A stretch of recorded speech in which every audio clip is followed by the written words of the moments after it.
नमस्कार स्टूडेंट्स।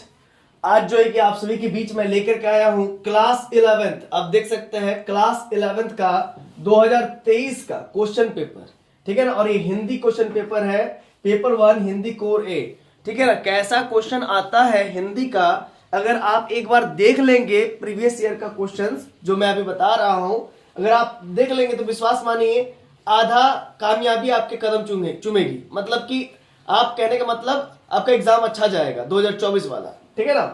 तो एक आइडिया लग पाएगा कि भाई क्वेश्चन कैसे पूछा जाता है।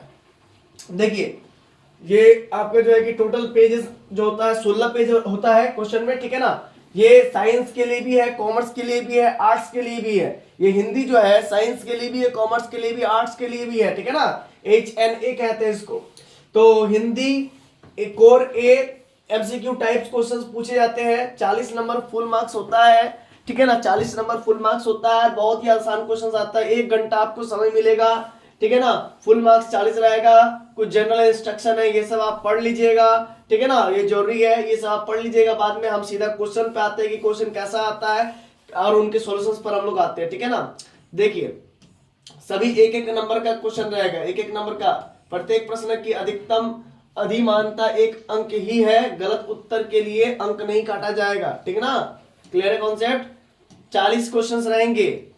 There are 40 multiple choice questions booklet में। इस प्रश्न पुस्तिका में कुल 40 बहुविकल्पीय प्रश्न रहेंगे। आइए उनके क्वेश्चंस को देखते हैं और उसके आंसर्स को देखते हैं, ठीक है। तो ये सब बहुत सारे जो चीज है जिनको पढ़ना है आप पढ़ सकते हो, ठीक है ना। मैं पीडीएफ दे दूंगा आपको डिस्क्रिप्शन बॉक्स पे, वहां से लिंक आपको मिल जाएगा। या फिर आप ऐसा कीजिएगा, इसका पीडीएफ अगर आपको चाहिए तो मैं आपको नंबर बता रहा हूं 9693967379 पर हमें मिस कॉल दे या फिर हमें व्हाट्सएप करे। या फिर आप ऐसा भी कर सकते हैं कि डिस्क्रिप्शन बॉक्स में एकदम फर्स्ट में ही मैं दे दूंगा, मतलब कुछ लिख करके फिर जस्ट उसके डिस्क्रिप्शन बॉक्स में दे दूंगा ग्रुप लिंक, है ना। Class 11 group link, class 11 group link. तो इस ग्रुप लिंक के मदद से आप व्हाट्सएप ग्रुप पे ज्वाइन हो जाइएगा और वहां से सब कुछ मैं आपको दे दूंगा। चाहे आपके हिंदी बोलिए, हिस्ट्री बोलिए, कुछ भी, है ना। चाहे आप साइंस बोलिए, फिजिक्स बोलिए, केमिस्ट्री बोलिए, मैथ्स बोलिए, कुछ भी मैं आपको दे दूंगा, ठीक है ना। तो आप उसके लिए एकदम टेंशन मत लीजिए। सबसे पहले कैसा क्वेश्चन आएगा, खंड क में अपठित बोध, जिसको हम लोग क्या कहते हैं, हम लोग उस टाइप से कह सकते हैं पैसेज वगैरह जो आप लोग कहते हैं, ठीक है ना। इसको पढ़ना पड़ेगा, बार बार आती है। पहले ये पढ़ लीजिए। निम्नलिखित पद्यांश को ध्यानपूर्वक पढ़कर प्रश्न संख्या 1 से 4 के लिए सही विकल्प का चयन कीजिए। बार बार आती है मुझको मधुर याद बचपन तेरी, गया ले गया तू जीवन की सबसे मस्त खुशी मेरी। चिंता रहित खेलना खाना वह फिरना निर्भय स्वच्छंद, कैसे भूला जा सकता है बचपन का अतुलित आनंद। रोना और मचल जाना भी क्या आनंद दिखाते थे, बड़े बड़े मोती से आंसू जयमाला पहनाते थे। तो ये है। अब यहाँ पर पूछ रहा है कवित्री को बार बार किसकी याद आती थी। तो ऑब्वियस सी बात है, यहाँ पर देखिए बचपन का अतुलित आनंद, है ना। बचपन याद आता था, बचपन की, माता की, घर की या पाठशाला की, बचपन की, है ना। बचपन की याद आती थी कवित्री को। नेक्स्ट क्वेश्चन पूछा जा रहा है, बचपन जाते जाते क्या लेकर चला जाता है। तो दुख, निराशा, कंद्रण या जीवन की मस्ती। दुख का मतलब तो जानते ही, दुख, है ना। निराशा मतलब बहुत अफसोस, है ना। मैं निराश हूं, वो नहीं आया, मैं निराश हूं, मेरा वो काम हुआ नहीं, वो तो बात नहीं। जीवन की मस्ती लेके चल जाता है। जीवन में जो हस्ती होती है, मस्ती होती है, वो सारा जो है कि कश्ती में बहा के ले जाता है। तो जीवन की मस्ती ले जाता है, अभी अभी पढ़े आपने, है ना। फिर नेक्स्ट है, बचपन के आंसुओं की तुलना किससे की गई है। हीरो से, सोने से, मिट्टी से, मोती से। तो बचपन के आंसुओं की तुलना आप देखेंगे पद्यांश में तो मोती से की गई है। नेक्स्ट है, प्रस्तुत पंक्तियों की रचना किसने की है। तो भाई मन्नू भंडारी, महादेवी वर्मा, सुभद्रा कुमारी चौहान, जयशंकर प्रसाद। तो आप एक बार रिसर्च कर लीजिएगा, क्योंकि मैं मैथ्स पढ़ाता हूं, ठीक है ना। जहां तक कोशिश कर सक रहा हूं मैं कर रहा हूं आपके लिए। तो आप इसके कवित्री के नाम पता कीजिए, यहां पर अगर होगा तो अच्छी बात है ना। चलिए, तो स्टूडेंट ने लगाया है, एक स्टूडेंट ने लगाया है ये चीज, ठीक है ना, मन्नू भंडारी। चलिए एक बार देख लीजिएगा आप लोग, ठीक है। नेटवर्क में सर्च मान लीजिएगा। फिर नेक्स्ट क्वेश्चन क्या है भाई, निम्नलिखित गद्यांश को ध्यानपूर्वक पढ़े, प्रश्न संख्या 5 से 8 के लिए सही विकल्प का चयन कीजिए। चिंतित रहना बड़ा ही दुर्भाग्यपूर्ण स्वभाव है, ऑब्वियस सी बात है। क्यों? चिंता का मूल कारण मनुष्य की अकर्मण्यता है। अकर्मण्यता मतलब कामचोर जिसको कहते हैं। तो ऐसे लोग होते हैं इस पृथ्वी में, काम कुछ नहीं करना चाहते, सिर्फ बैठ बैठ के खाना चाहते हैं, रोटी तोड़ना चाहते हैं। तो देखिए एक बात याद रखिएगा, चिंता और चिता में बस एक बिंदु मात्र का अंतर होता है ना, इसीलिए थोड़ा सावधान रहिए। चिंता ज्यादा कीजिएगा तो वो बिंदु हट सकता है और आप उसमें परिवर्तित हो सकते हैं, इसीलिए चिंता मत कीजिए। और चिंता का मेन कारण है ना, चिंतित रहना बड़ा ही दुर्भाग्यपूर्ण स्वभाव है, ऐसा नहीं होना चाहिए किसी के साथ भी, है ना। चिंता का मूल कारण मनुष्य की अकर्मण्यता है। निठल्ला व्यक्ति का मस्तिष्क खाली होता है, जो कामचोर होता है, कुछ करना नहीं चाहता है, उसका मस्तिष्क खाली होता है। वह नाना प्रकार के उपापोह से ग्रस्त रहता है, कभी कुछ सोचता है, कभी कुछ सोचता है ना, आज ये करेंगे वो करेंगे, लेकिन बेटा कुछ नहीं कर पाता है, ठीक ना। लेकिन यही बात है, आप लोग को एकदम ध्यान, है ना, शांत मस्तिष्क से हर एक चीज को सोचना चाहिए, पढ़ाई में मन लगाइए। साथ ही ऐसे व्यक्ति दीर्घसूत्री भी होते हैं। दीर्घसूत्री मतलब बड़ा बड़ा उसके पास मतलब कि ये होता है कि मैं ये करूंगा वो करूंगा, अभी का काम कभी पर टालने वाला, कभी भी चिंता मुक्त नहीं होता है। अरे बाद में करेंगे ना, अभी तो बहुत समय है, अभी 2 दिन है एग्जाम का, अब पढ़ेंगे ना एग्जाम के एकदम 1-2 घंटा पहले, ऐसा होता है।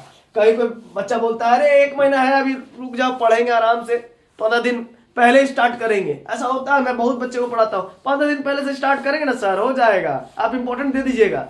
तब उनको बड़ा गुस्सा आता है। 15 दिन पहले इसको दे देंगे इंपॉर्टेंट क्वेश्चन, इतना दिन क्या पढ़ा फिर मेरा से। तो ये सब थोड़ा सा चिंता का विषय है। तो ऐसे ऐसी स्थिति कई बार होती है। सबसे बड़ा दुर्भाग्यपूर्ण स्वभाव क्या है? चिंतित रहना, है ना। चिंतित रहना सबसे बड़ा दुर्भाग्यपूर्ण स्वभाव है। चलिए नेक्स्ट क्वेश्चन आप लोग कीजिए, जरा देखिए, ठीक है। चिंता का मूल कारण क्या है? तो चिंता का मूल कारण अकर्मण्यता है। कैसे लोग कभी चिंता मुक्त नहीं होते हैं, अभी का काम कभी पर टालने वाला, ऑब्वियस सी बात है ना, सही है। नेक्स्ट है, हमें कैसे जीवन जीना चाहिए? कल्याणकारी, सुखकारी, हितकारी, दुखकारी। कल्याणकारी, है ना, लोगों का कल्याण भी हो सके। नेक्स्ट है, रिपोर्ट में दी गई जानकारी का स्वरूप कैसा होना चाहिए? काल्पनिक, कथात्मक, विस्तृत, तथात्मक व सच्ची घटना पर आधारित। सच्ची घटना पर आधारित, ये सही है। काल्पनिक भी नहीं, कथात्मक कथा भी नहीं है, विस्तृत भी नहीं, बहुत डिटेल भी नहीं, तो 14 नंबर सही है। नेक्स्ट है, मल्टीमीडिया का उपयोग किस क्षेत्र में होता है? शिक्षा में भी होता है आजकल, व्यवसाय में भी हो रहा है, चिकित्सा व विज्ञान में भी हो रहा है, इनमें से सभी। तो समाचार पत्र की आय का प्रमुख स्रोत क्या है? समाचार पत्र की बिक्री, विज्ञापन, 1 और 2 दोनों सही, इनमें से कोई नहीं। तो समाचार पत्र की बिक्री भी है सम्मिलित, और विज्ञापन, उसमें जो ऐड आते हैं ना, वो दोनों का दोनों। तो 3 नंबर ऑप्शन सही।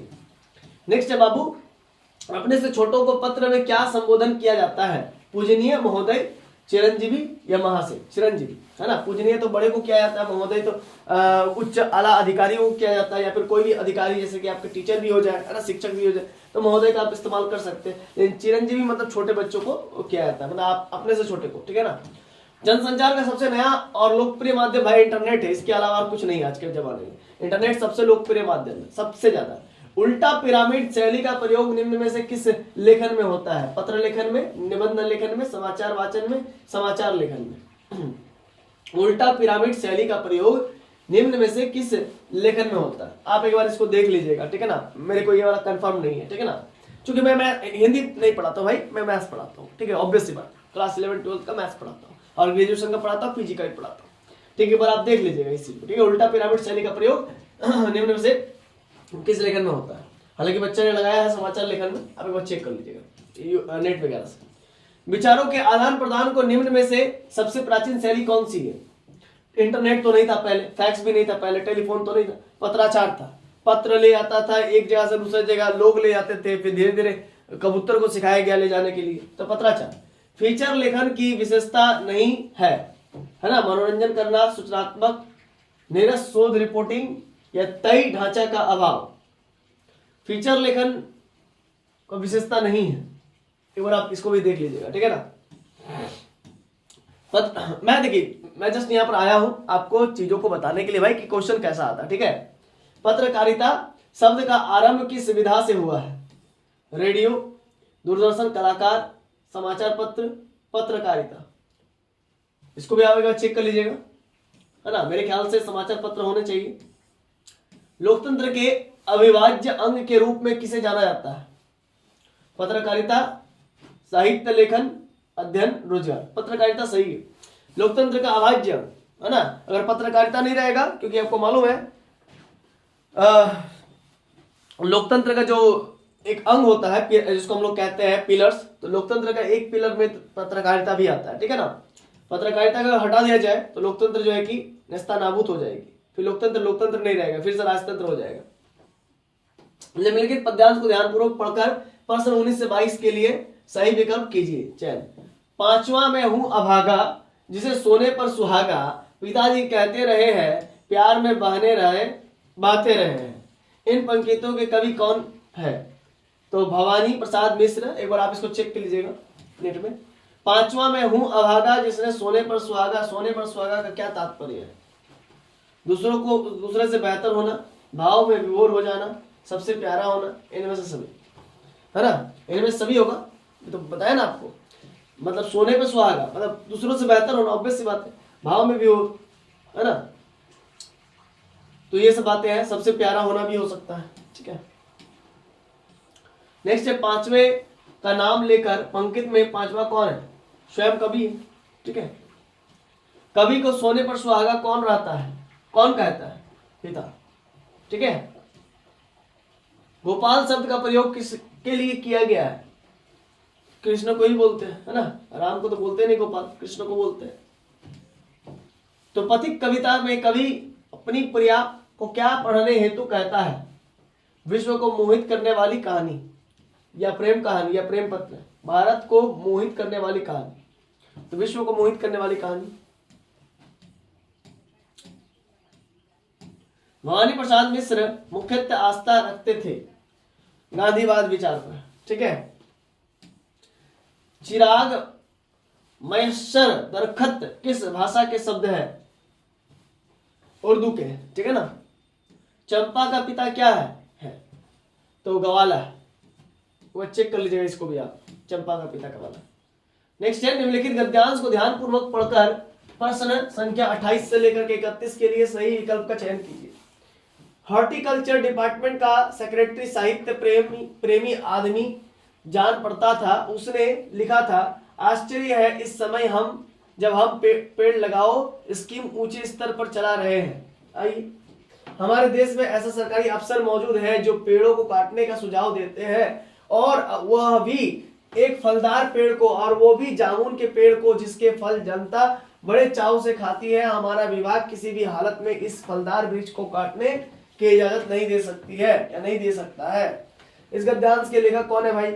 आई कृष्णचंद्र, ठीक है। इसको आप चेक कर लीजिएगा, मुझे मालूम नहीं, मैं क्वेश्चन बता रहा हूं आपको, चेक कर लीजिए बढ़िया से। आप 1 to 1 हो जाइए, क्योंकि मैं मैथ्स पढ़ाता हूं बार बार, यही कह रहा हूं। हॉर्टिकल्चर विभाग किसे कहते हैं? बागवानी विभाग को कहते हैं, ठीक है। जल विभाग को तो बागवानी विभाग को कहते हैं, ये तो कंफर्म है। नेक्स्ट है, इस गद्यांश में मैं यहाँ पर ये बताना आया हूं कि क्वेश्चन कैसे पूछे जाते हैं, ठीक है। इस गद्यांश में किस व्यवस्था पर व्यंग्य है? सरकारी कार्यालय की, हाँ ऑब्वियस सी बात है, हाँ यही सही है, अस्पताल की नहीं होगी। किस पेड़ को काटने का सुझाव? जामुन, अभी तो पढ़े। रजनी पटकथा किस समस्या की और हमारा ध्यान खींचता है? व्यवसायवंती शिक्षा, ग्रामीण शिक्षा, शहरी शिक्षा, प्रौढ़ शिक्षा। इसको एक बार चेक कर लीजिएगा, रजनी पटकथा तो मुझे मालूम नहीं, एक बार नेट में सर्च मार के देखिएगा किसकी ओर इंगित करता है। जामुन के पेड़ के नीचे दबे आदमी का सर्वप्रथम किसने देखा? आपकी बुक वगैरह के शायद क्वेश्चन है ना, माली ने देखा। भारत माता के लेखक को क्या अजीज है? नदी और पहाड़, खेत जंगल, इन्वेस्टर। शायद इनमें सही हो, यही चौथा नंबर ही ऑप्शन होगा। 35, आत्मा का ताप किस विधा की रचना है? आत्मकथा। विधायी संभाषण में वायसराय कर्जन को किससे अधिक दमनकारी कहा गया है? कैंसर से, जार से, नादिर शाह से, इनमें से सभी सही है। बेबी हालदार क्या कार्य करती थी? घरेलू नौकरानी, सब्जी बेचने का या फल बेचने का या खेती करने का। देखिएगा एक बार आप पढ़ करके अपना बुक का, है ना। तातुस ने बेबी को एक दिन क्या चीज दी? Copy pen. कुएं की खुदाई का काम कौन करता था? चेजारो। कौन करता है? चेजारो। जो कुएं खोदता है उसको चेजारो कहते हैं, ठीक है। इन तो भी आप लोग एक बार खुद से चेक करने की कोशिश कीजिएगा जिसमें आपको डाउट हो रहा है, आप समझ सकते हैं मेरी बातों को, क्योंकि भाई बार बार कह रहा हूं मैं मैथ्स के टीचर हूं, है ना, पीजी तक मैथ्स पढ़ाता हूं, तो ये सब कहां से मेरे से होगा, हिंदी वगैरह, है ना। मैं आपके तो बुक पढ़ा हुआ नहीं हूँ, है ना, हिंदी का क्लास 11 का। तो यहाँ मैं आपको जितना हो सके संभव प्रयास कर रहा हूँ कि मैं आपका हेल्प कर दूँ, ठीक है, एक बड़े भैया के नाते। टीचर बाद में। किस प्रकार के संगीत शास्त्रीय नियमों से पूर्ण रूप से बंधे होते हैं? शास्त्रीय संगीत, ठीक है, ये हाँ ये सही है, ये मुझे मालूम है। शास्त्रीय संगीत जो होता है ना, बहुत सारा नियम के तहत जो है कि बंधा हुआ होता है, तो चौथा नंबर सही है। तो आई होप मेरी बातें आप लोगों को बहुत पसंद आई होगी, और इतना सारा मेहनत किया आप लोगों के लिए, तो एक तो लाइक बनता है, एक लाइक दे दीजिए। चैनल पर नए हैं तो चैनल को सब्सक्राइब करके हमारे मनोबल को दिन दुगनी रात चौगुनी बढ़ा दीजिए। इसी प्रकार से भविष्य में अगर टीचर्स हमारे साथ, कुछ टीचर्स अगर काम करना चाहते हैं तो वे हमें संपर्क कर सकते हैं, दिए गए मोबाइल नंबर पर, डिस्क्रिप्शन में मैं दे दूंगा नंबर, ठीक है ना, हिंदी वगैरह पढ़ाने के लिए, है ना। तो जब तक के लिए धन्यवाद, जोहार। और मैथ्स तो होते ही रहेगा हम लोग का इस चैनल के अंतर्गत। चलिए मिलते हैं, तब तक के लिए जोहार। अपने दोस्तों के बीच भी शेयर कर दीजिएगा बच्चे।